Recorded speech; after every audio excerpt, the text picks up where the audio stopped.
My sister manipulated my parents into giving her my business plan, so I made sure she lost everything. This is probably the longest post I'll ever write, but I promise every single word is worth it. What happened to me about 8 months ago completely changed my perspective on family, business, and revenge. I'm finally ready to share this story because the fallout is still giving me satisfaction every single day. Buckle up because this roller coaster has more twists than a pretzel factory. I, 29, male, and work as a project manager for a mid-sized construction company here in Phoenix, Arizona. Been grinding since I graduated college at 22, currently making around $78,000 annually. Not amazing money, but decent for this area. The thing is, I've been living way below my means for the past 7 years because I had a much bigger plan brewing in the background. While most guys my age are financing expensive trucks or blowing money on gadgets, I've been living like a monk. My apartment is basic. I drive a 2016 Honda Civic bought with cash, and my entertainment is hiking or reading business books. Every penny went into savings. My family situation is where this story gets interesting. My parents, Mike and Linda, own a small auto repair shop called Mike's Auto Service that's been limping along for the past decade. The place has been in our family since I was 12 years old, when my dad used his retirement savings from the Air Force to buy it from the previous owner. My dad, Mike, is honestly one of the best mechanics I've ever seen. The guy can diagnose problems that leave other shops scratching their heads, and he's got this reputation in our neighborhood for being completely honest about what needs fixing and what doesn't. Customers trust him because he's never tried to upsell unnecessary repairs, which is rare in this industry. But here's the problem. Dad is absolutely terrible at the business side of things. Like, spectacularly bad. He still writes everything in paper ledgers, has never heard of digital marketing, and thinks having a website is too complicated and expensive. Their customer base is basically the same families they've been serving for 20 years, all word-of-mouth referrals. My mom, Linda, handles the books, but she's equally old school. Everything gets written down on carbon copy invoices, filed in manila folders, and stored in these ancient filing cabinets that probably date back to the 1980s. She's sweet and means well, but asking her to use a computer is like asking her to perform brain surgery. The shop's location is actually fantastic, right on a busy commercial street with great visibility, plenty of parking, and surrounded by middle-class neighborhoods full of people who need reliable car repairs. But they're completely invisible online. No Google presence, no social media, no online reviews, nothing. Meanwhile, their competitors have slick websites, online booking systems, and aggressive digital marketing campaigns. Now, let me tell you about my sister Jessica, who is 26 and the human embodiment of everything wrong with social media culture. Calling her a gold digger would honestly be insulting to actual gold diggers, because at least they put in some effort and have basic social skills. Jessica has been floating between wealthy boyfriends since she turned 21, never keeping a job longer than 6 months. Her employment history reads like a comedy. Fired from a boutique for tardiness, quit a restaurant because standing hurt her feet, let go from a dental office for bathroom selfies. She's currently between relationships, meaning the last guy figured out she was using him. This means she's living in my parents' basement rent-free, contributing nothing while complaining about how unfair life is. Her daily routine would make you sick. She rolls out of bed around 11 a.m., spends hours on makeup and Instagram outfits, then online shops with credit cards she can barely afford. She posts thirst trap photos claiming to be an entrepreneur, but her only income is occasional MLM sales to delusional friends. Jessica drives a leased Mercedes that she can't afford, wears designer clothes bought with credit, and acts like she's some kind of influencer, despite having fewer than 800 followers, most of whom are probably bots. She treats my parents like her personal servants, expecting mom to do her laundry and cook her meals while contributing nothing to household expenses. The worst part is how my parents enable this. They constantly make excuses. She's going through a tough time. She's figuring out her path. She needs the right opportunity. Meanwhile, I've been working hard since high school, paying my way through college, building a career, and saving responsibly. But here's where my secret plan comes in. Over the past 2 years, I've been quietly studying business operations, digital marketing, and small business management in my spare time. Construction project management taught me a lot about systems, logistics, workflow optimization, and dealing with contractors and suppliers. I started applying that knowledge to analyze my parents' auto shop and realized they were sitting on a potential gold mine. The location alone is worth way more than they realize. They're paying below market rent on a long-term lease that runs for another 8 years. The building is solid, the lot is the perfect size, and the neighborhood demographics are ideal for their services. but they're operating like it's still 1995 while the world has moved on. I spent months researching competition, analyzing market trends, studying successful auto repair businesses, and learning about modern shop management systems. I took online courses in digital marketing, studied point of sale systems, and researched customer relationship management software. The more I researched, the more convinced I became that I could transform their struggling little shop into a thriving, modern business. We're talking about detailed financial projections, comprehensive market analysis, operational improvements, technology upgrades, marketing strategies, staff training programs. I had every angle covered. The numbers were incredible. With proper modernization and strategic marketing, I calculated we could easily triple their revenue within 18 months, possibly quadruple it within 3 years. I was prepared to invest $45,000 of my savings, plus secure a business loan for another $65,000. This wasn't some pipe dream. I had spreadsheets full of data, market research, competitor analysis, cost projections, revenue forecasts, and detailed implementation timelines.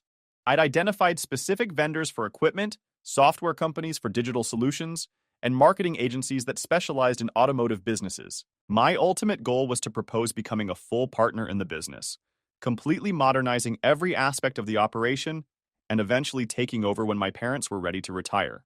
It would set them up financially for comfortable golden years while giving me a legitimate business to build, grow, and eventually pass down to my own kids someday.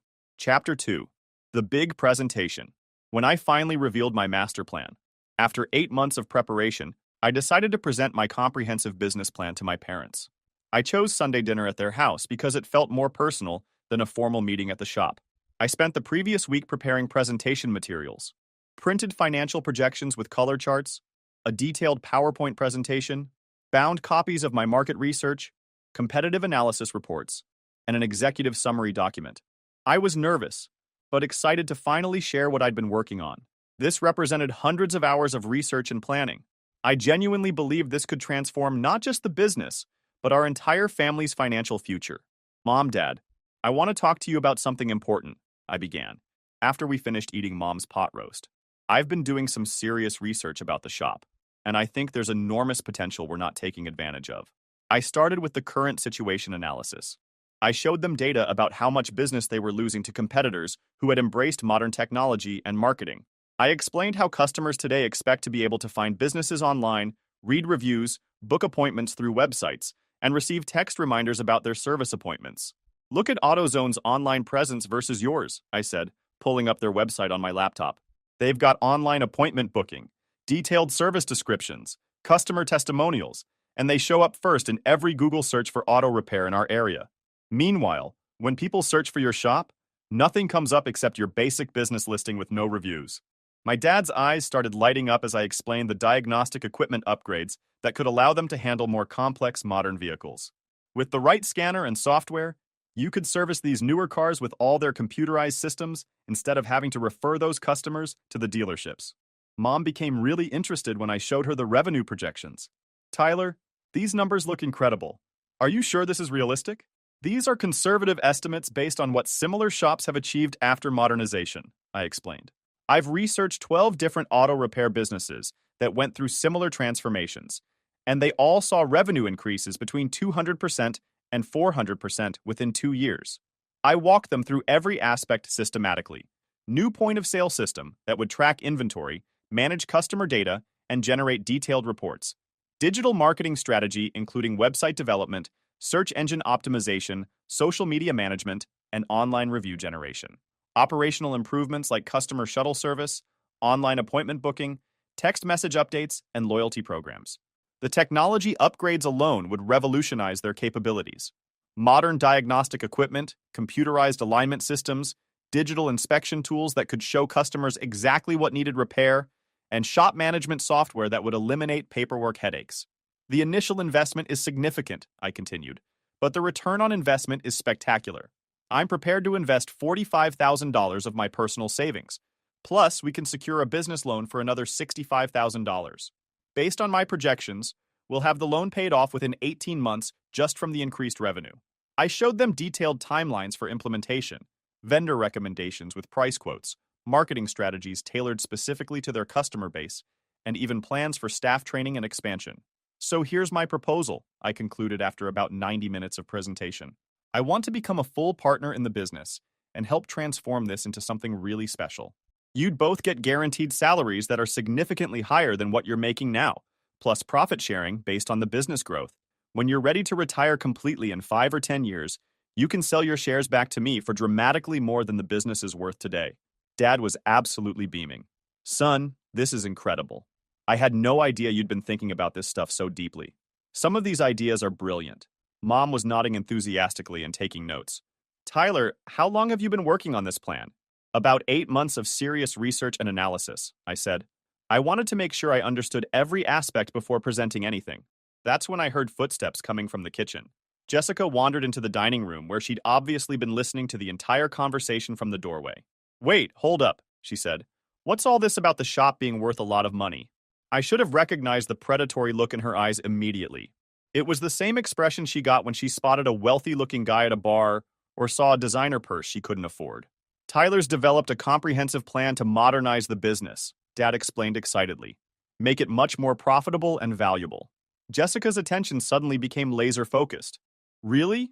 How much more profitable are we talking about here?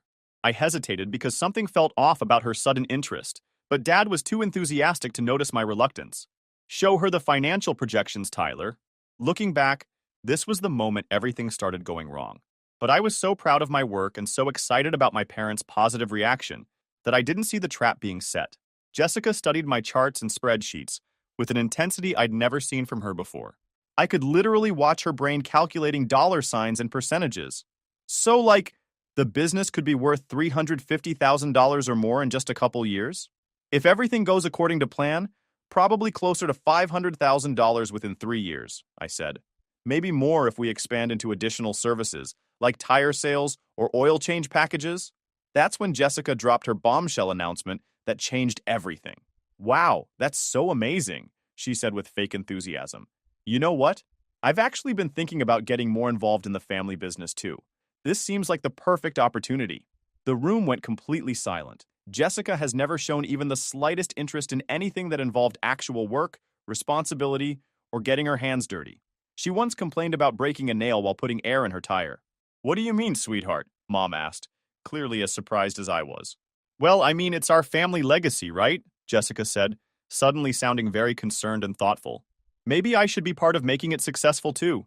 I've actually been learning a lot about business lately. I wanted to laugh out loud.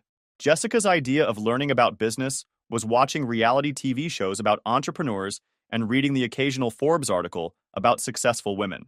But my parents seemed genuinely touched by her apparent interest. That's wonderful, Jessica, Mom said. It would be so nice to have the whole family involved. I felt a cold knot forming in my stomach, but I tried to stay optimistic. Maybe this could actually work. Maybe Jessica had finally decided to grow up and contribute something meaningful. I was so naive. Chapter 3. The Manipulation Campaign. How Jessica systematically destroyed my credibility. The very next morning, Jessica showed up at the shop bright and early. This was already suspicious because Jessica considers 10 a.m. to be early morning, and usually doesn't leave the house before noon unless there's a sale at Nordstrom. But there she was at 8 a.m., dressed in jeans and a t-shirt, probably the first time in years she'd worn anything that didn't cost more than most people's rent, ready to learn the family business and help out however she could. My parents were absolutely delighted. Look at Jessica being so responsible and motivated, Mom kept saying. She's really turned over a new leaf. Jessica put on this incredible performance of being the devoted daughter who suddenly cared about the family's legacy. She brought coffee for the mechanics, chatted with customers, took photos of herself working for social media, and constantly talked about loving being part of the team. But I could see exactly what she was really doing. She was positioning herself as the caring, family-oriented daughter who wanted to preserve our legacy, while subtly making me look like an outsider trying to swoop in and take advantage of our parents' hard work. The really insidious part was how she operated when I wasn't around. I started hearing things secondhand from my parents about conversations Jessica was having with them. Jessica made a good point about making sure we don't rush into anything too quickly, Dad mentioned one evening. She thinks we should really understand all our options before committing to such a big investment. Jessica's been researching different business strategies online, Mom told me another time. She's found some interesting articles about family businesses and how to protect them from outside influences. When I pressed for details, It became clear that Jessica was systematically planting seeds of doubt about my experience and qualifications. She was asking questions like, "Do you really think Tyler understands the automotive industry well enough to make these kinds of decisions?" And, "Has Tyler ever actually run a business before, or is this all just theoretical?" She was also reframing my investment offer to make it sound like a hostile takeover attempt. "I just want to make sure you guys maintain control of your own business," she'd say. "It would be terrible if Tyler ended up owning everything and you became employees in your own shop." The worst part was how she twisted my modernization plan to make it sound risky and potentially harmful to their existing customer relationships. "What if all these technology changes alienate your loyal customers, who like the personal service you provide now?" she'd suggest. "Some of these older customers might not feel comfortable with all this computerized stuff." She started offering alternative suggestions that sounded reasonable on the surface, but were actually designed to exclude me from the picture. "I've been watching these business improvement shows on Netflix," she'd tell them. "What if instead of Tyler investing all his money, we looked for investors who specialize in automotive businesses, people who really understand this industry?" Jessica also began emphasizing the family aspect constantly. "This business represents Dad's life work," she'd say. "We need to make sure any changes preserve what makes it special instead of turning it into some generic corporate operation." Meanwhile, she was playing up her own supposed business knowledge. She'd mention articles she'd read about successful family businesses, talk about entrepreneur podcasts she'd been listening to, and drop names of business concepts she'd obviously just Googled 5 minutes earlier.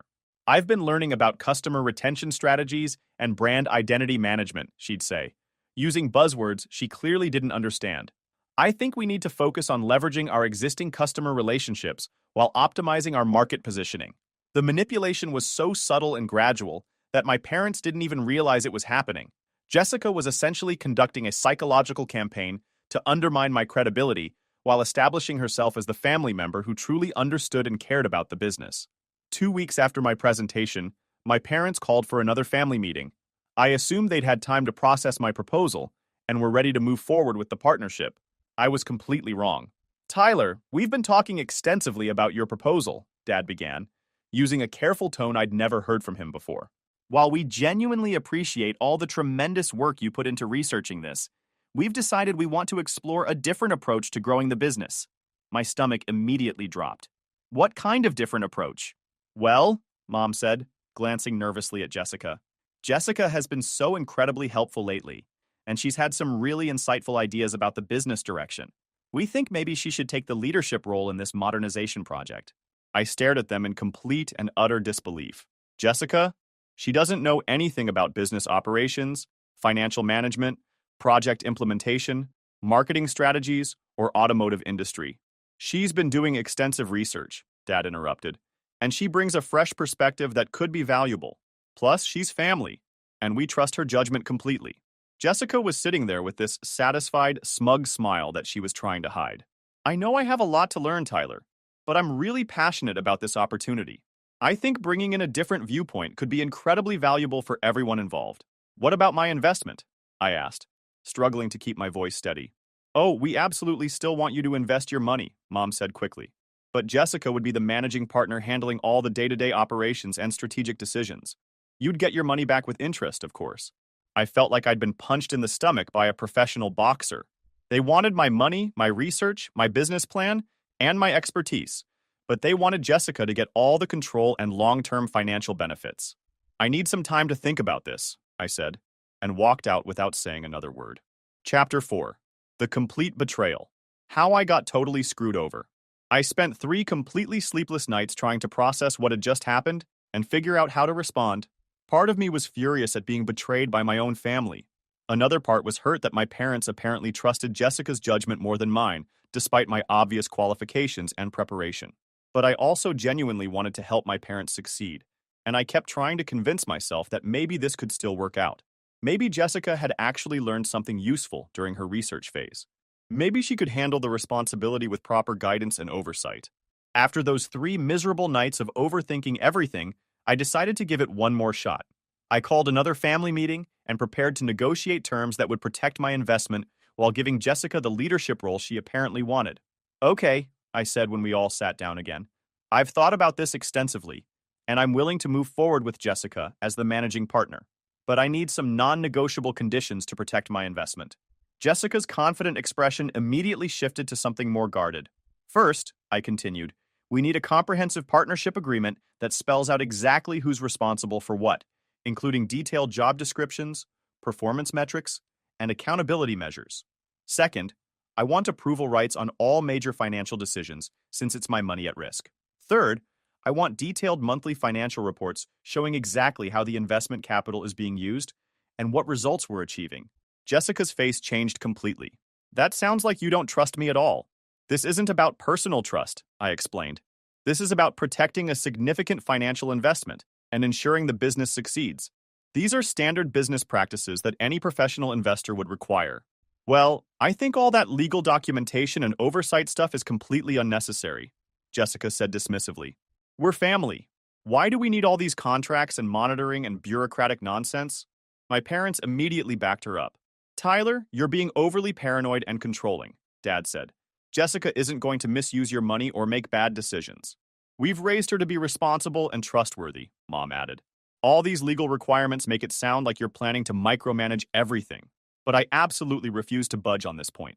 If we're doing this, we're doing it properly with legal protections and clear accountability. Otherwise, no deal. That's when Jessica revealed her true agenda and showed me exactly how naive I'd been. Fine, she said with cold anger. Then maybe we should find investors who actually trust family instead of treating us like potential criminals. What other investors? I asked, though I was starting to get a very bad feeling about where this was heading. Mom looked uncomfortable and avoided eye contact. Well, Jessica has been networking with some people in the automotive industry. Apparently, there are investors who specialize in small business acquisitions and modernization. My blood went completely cold.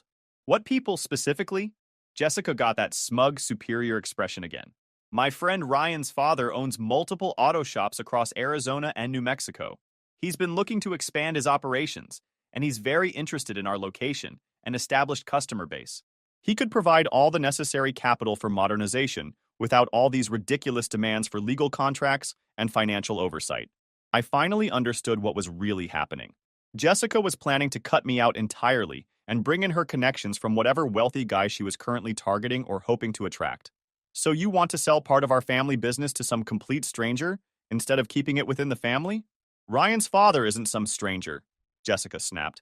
He's a successful businessman who actually understands automotive operations and has a proven track record, unlike someone who thinks reading business articles and making PowerPoint presentations qualifies them to run a complex operation. That comment stung badly, but what hurt infinitely more was seeing my parents actually considering this alternative seriously. We haven't made any final decisions about anything, Dad said, but his tone and body language told me they were already leaning heavily toward Jessica's option. I walked out of that meeting knowing I'd been completely and thoroughly outmaneuvered by someone I'd always considered to be lazy and incompetent. Chapter 5. Watching Everything Collapse. The Inevitable Disaster. Unfolds. 2 months later, Jessica had successfully convinced my parents to sell a 60% controlling stake in the business to Ryan's father, whose name turned out to be Robert Chen. He was apparently connected to a larger corporate chain that specialized in acquiring independent auto shops in growing markets. Jessica managed to get herself appointed as operations manager with an annual salary of $62,000 plus performance bonuses tied to revenue growth. Keep in mind, this is someone who'd never successfully held any job for longer than 6 months. What happened to my comprehensive modernization plan that I'd spent 8 months researching and developing? They handed all my work over to some corporate consulting firm that charged them $28,000 to basically recreate what I'd already figured out for free. The technology implementation was an absolute disaster from day one. The point-of-sale system they installed was completely wrong for their specific needs and workflow. The software was designed for large chain operations, not small independent shops, so it created more problems than it solved. The marketing campaign was generic corporate material that completely missed the mark with their customer base. Instead of the personalized, community-focused approach I'd recommended, they got cookie-cutter advertising that made the shop look like just another impersonal chain operation. Their loyal customers, who'd been coming there for decades because they valued personal relationships and trusted my dad's expertise, started feeling alienated by all the corporate changes. The new staff Jessica hired to replace the experienced mechanics they'd laid off to optimize labor costs made costly mistakes and couldn't match the quality standards customers expected. I watched from the sidelines as customer complaints started piling up. The new employees were inexperienced and poorly trained. The digital systems created confusion and delays instead of improving efficiency. The marketing was driving away longtime customers who felt the shop was losing its personal touch and becoming just another corporate operation. But Jessica was living like absolute royalty during this period. She leased a brand new BMW X3, upgraded her wardrobe to entirely designer brands, started eating at expensive restaurants every night, and took weekend trips to Las Vegas and California. She was essentially treating the business like her personal ATM, while the operational quality deteriorated rapidly. Her social media posts during this time were particularly nauseating. Photos of herself in expensive clothes with captions about being a successful businesswoman and taking the family legacy to the next level. She'd post pictures from fancy restaurants talking about celebrating another successful quarter, while the shop was actually losing customers and money. 6 months into this nightmare, Dad called me sounding completely defeated and exhausted. "Tyler, I think we made a serious mistake with this whole situation. The business is struggling badly, and Jessica, she's not managing things the way we hoped she would." "What's happening specifically?" I asked, though I had a pretty good idea. "She's barely here anymore," he said with frustration. "When she does show up, she spends most of her time on her phone or having arguments with the mechanics about procedures they've been doing successfully for years. And financially, the numbers are looking really bad." I listened without saying, "I told you so," though it took considerable self-control. "The investor wants to buy us out completely now," Dad continued. "He claims we're not meeting performance metrics and revenue targets. We'd get some money, but nothing close to what the business was worth before all this started." That's when I realized that Jessica had been manipulated and used too. This Robert Chen character had never intended to grow the business successfully or honor the original partnership agreement.